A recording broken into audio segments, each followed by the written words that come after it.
He was lost in the middle of the ocean. No food. No water. No rescue. For 3 days, he drifted, burning under the sun by day, freezing under the stars by night. Everyone thought he was dead. But what kept him alive wasn't luck. It was faith. If this story moved you, don't forget to like, subscribe, and share it with someone who needs a little faith today. 1 second, he was smiling. The next, the sea had swallowed him whole.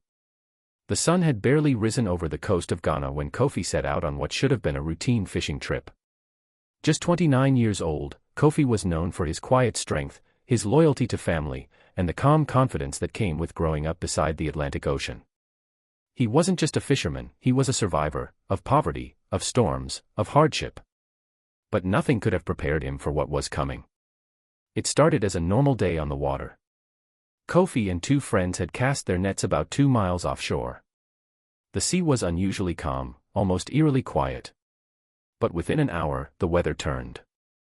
A sudden gust of wind came out of nowhere, followed by a wave so massive it looked like it had been sent by the gods themselves. They didn't even have time to scream. The boat flipped. Kofi was thrown deep into the sea. Salt water filled his mouth, burned his eyes, and pulled him under like a monster with claws. When he finally surfaced, gasping and coughing, he saw only one thing: endless water. His friends were gone. The boat was gone. And Kofi was completely alone.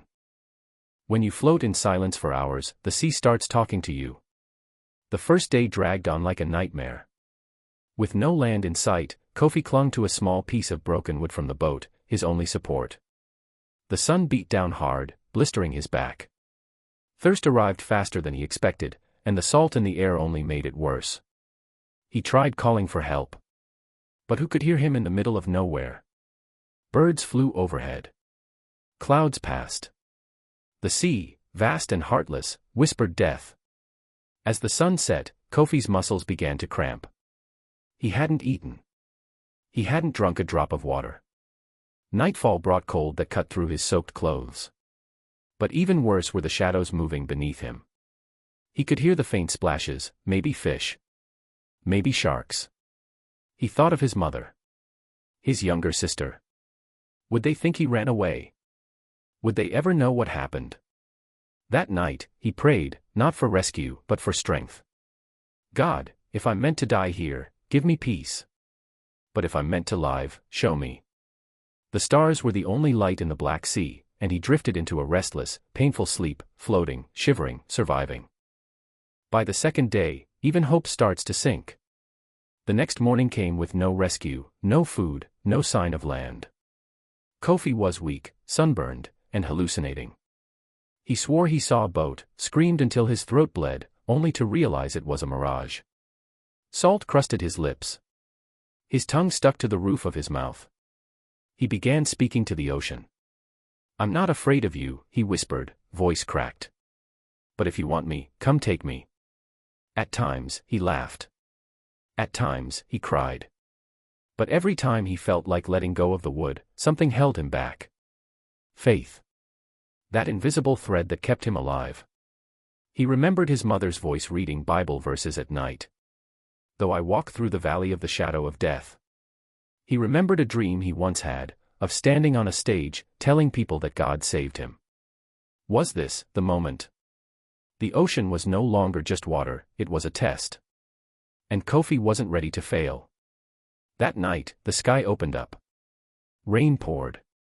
And for the first time in nearly 2 days, Kofi opened his mouth wide and drank from heaven. It tasted like life.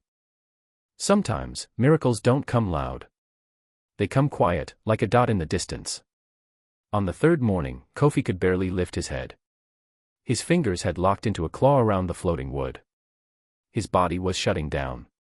But then, something. A sound. A distant humming. Was it another hallucination? No. It was real. A small fishing boat, far in the distance. Moving slowly. Kofi screamed. Waved. Cried. But the boat didn't stop. Minutes passed. He was about to give up when the boat suddenly turned. Someone must have seen him. He watched in disbelief as the boat grew larger, the hum louder, and two men stood waving back at him. Tears streamed down Kofi's face as the boat pulled up beside him. One man shouted in Akan, "Brother, hold on.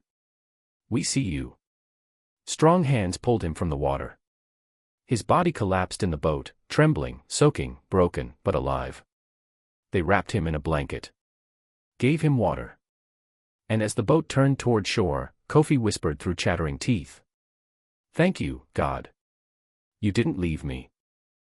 The ocean tried to take him, but his faith brought him back. Kofi spent 3 days in the hospital. Doctors said it was a miracle he survived, no food, no help, no shelter, for 72 hours in open sea. The story spread fast. First the local village heard. Then the media. Soon, he was on national TV, sharing what happened. But when reporters asked how he made it, his answer never changed. It wasn't me. It was faith. Kofi became more than a fisherman. He was invited to speak at schools, churches, and community events. People wept listening to him. His story inspired hundreds, then thousands. He even started a foundation to help young men learn ocean safety and survival. But Kofi never let the fame go to his head. He still walked barefoot to the beach. Still smiled at strangers. Still helped his mother with groceries. Because deep down, he knew, the ocean had tried to end him, but his spirit was stronger. "I spent 3 days alone in the sea," he tells people. "But I was never truly alone. Faith kept me afloat." Sometimes, we all feel like we're drowning, in pain, in problems, in silence. But Kofi's story reminds us, even in the darkest waters, there's hope. Even when the world forgets us, faith remembers.